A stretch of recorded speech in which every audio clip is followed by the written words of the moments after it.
आज कोई बेहतरीन यूनिवर्सिटीज की बात करे तो दिमाग में आते हैं ऑक्सफोर्ड, ये और कैम्ब्रिज जैसे नाम। लेकिन एक कमाल की बात बताऊं, करीब 1500 साल पहले कहानी कुछ और ही थी। क्योंकि तब भारत में थी एक ऐसी यूनिवर्सिटी जो आज दुनिया की सबसे पुरानी यूनिवर्सिटीज में से एक है, नालंदा। नालंदा शब्द 3 शब्दों से बना है, न प्लस आलम प्लस दा। इसका मतलब है एक ऐसा उपहार जिसकी कोई सीमा ना हो। वाकई जैसा नाम वैसा काम। इस यूनिवर्सिटी में ज्ञान का भंडार था। यहाँ सिर्फ धार्मिक ग्रंथ ही नहीं बल्कि लिटरेचर, थियोलॉजी, लॉजिक, मेडिसिन और फिलॉसफी जैसे कई सब्जेक्ट्स पढ़ाए जाते थे।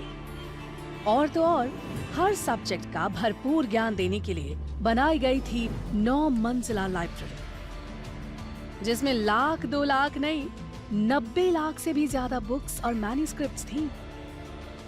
ये यूनिवर्सिटी 700 साल तक दुनिया को सीख देती रही। लेकिन नालंदा ने कई बार हमलों की मार को भी झेला।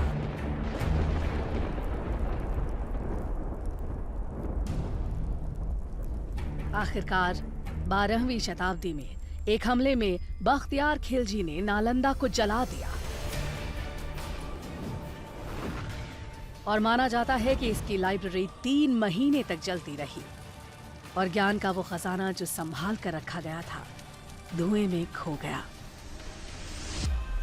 उस वक्त जब नालंदा कई बुलंदियों को छू रही थी, वो एक महाविहार यानी विशाल बौद्ध मठ का हिस्सा थी, जिसके खंडहर आज भी 57 एकड़ में फैली इस साइट में नजर आते हैं।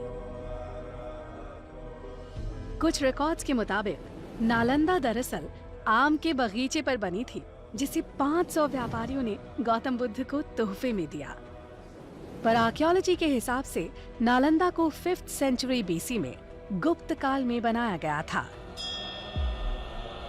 उसके बाद गुप्त काल में इस जगह का और डेवलपमेंट हुआ और ये एक विहार से 7वीं शताब्दी तक महाविहार बन चुका था। अलग अलग दौर में यहाँ कई महान टीचर्स ने पढ़ाया, जैसे नागार्जुना, बुद्धपालिता, शांत रक्षिता और आर्यदेव।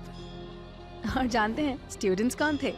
चाइनीज ट्रैवलर ह्यूंग सांग जैसे कई लोग जो दुनिया भर से यहाँ खींचे चले आते थे।